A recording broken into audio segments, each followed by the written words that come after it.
Hello, and welcome to your lesson on headers and footers.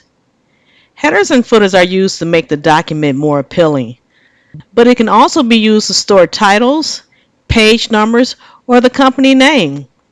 Additionally, you can also apply graphics and images, such as a logo, to your header or footer. Headers and footers can save you time and reduce errors and duplicating work. It is basically repeating the same information on each page. Excel also has the ability to establish repeating rows and columns. Today we'll be diving into both.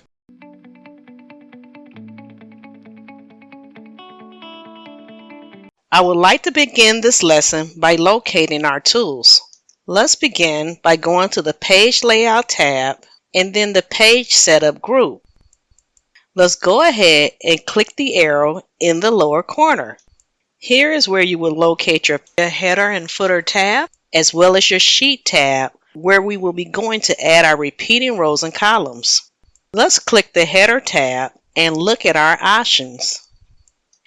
As you can see, Excel gives you the option to add a different odd and even page or a different first page. Let's go ahead and click both options. Next, I would like to click Custom Header. And now as you look up at the tab, you will see your options for adding different headers. In the first tab, I'm going to simply write Udemy 1 in the center section. Let's go to the odd page header. In the left section, let's go ahead and type Udemy odd. Now let's go up to the even page header, and in the right section, let's go ahead and type Udemy even. Now let's go ahead and say OK. Now we want to go into the custom footer. Let's click the tab. Now here we also have the option to add multiple footers. I'm only going to do one, but I'm going to do the same one on all three pages. So in the left, I'm just going to go ahead and insert the date. And then in the right, I'm going to insert the file path. Next, I'm going to go up to the odd and even pages, and I'm going to do the exact same thing. I'm going to insert the date on the left and insert the path on the right. I'm going to go to the even page. I'm going to insert the date on the left. Then I'm going to insert the path on the right. Now I'm going to go ahead and say OK. Next, having added my header and my footers, I would like to look at the print preview to make sure that my information is displaying correctly. So let's click Print Preview. And let's just scroll through the pages and make sure that our information is correct. Let's just scroll through the first 5. So page 1 captures the Udemy 1 header plus my footer. Page 2 captures the Udemy even header plus my footer. Page 3 captures the Udemy odd header plus my footer. Okay, now let's just go through 4 and 5, and that looks great. Now let's go ahead and click the back button. Next, I would like to talk about repeating rows and columns. Okay, so as you look at my inventory, you'll see my categories along the top. Now the problem with this is my categories are only appearing on the first page. Let's take a look at the print preview so I can show you what I mean. Let's go to Page Layout. Let's go to Page Setup, and let's click the arrow. Now let's go to Print Preview. As I scroll through my pages, you'll see that my categories only appear on page 1. So in order to get the categories to appear on every page, let's begin by going to Page Layout. Let's click Page Setup, and then let's click the arrow. Let's go to the Sheet tab. What we are looking for is the section that says Rows to Repeat at the top. Now what I want to do is go ahead and grab the arrow that's represented by that row.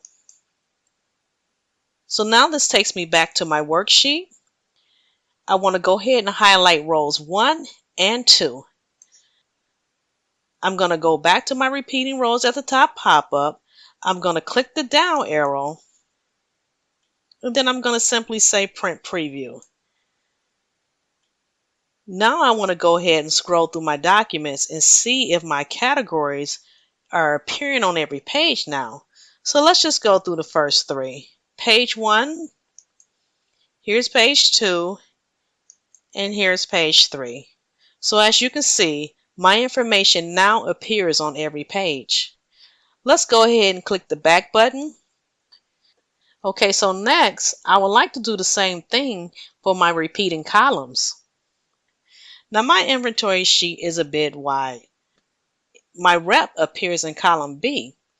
Now this is a problem because my rep information is not on the second half of my inventory report. Let's go ahead and take a look and see how this looks once we get to page 10 where my page breaks up. Let's go page layout. Let's go page setup. Let's click the arrow. And then let's say print preview. Now in the space provided, I'm simply going to go to page 10. And as you can see, my rep is not there. I need to make sure that my rep is captured on every page. So let's go ahead and click the back button. Let's go at the page layout. Let's go at the page setup. Let's go back to sheet. And this time we're going to select columns to repeat at the left. Now this time I'm simply going to hover over the column and I'm going to click my left button. So with this column selected, I'm going to go ahead and click the down arrow for my pop-up. And then I'm going to simply say print preview. Now let's go to page 10 again. I'm going to type page 10. So as you can see now, my rep appears on page 10. So this is great information that you would need to apply, especially when working with a large amount of data. So I hope that you found this information helpful, and we're going to go ahead and end the lesson here. So that wraps up this lesson from Microsoft Excel. I hope that you are getting the most out of these level up lessons. Please do let us know if you have questions or concerns. Take a break if you need to, and we will see you in the next video.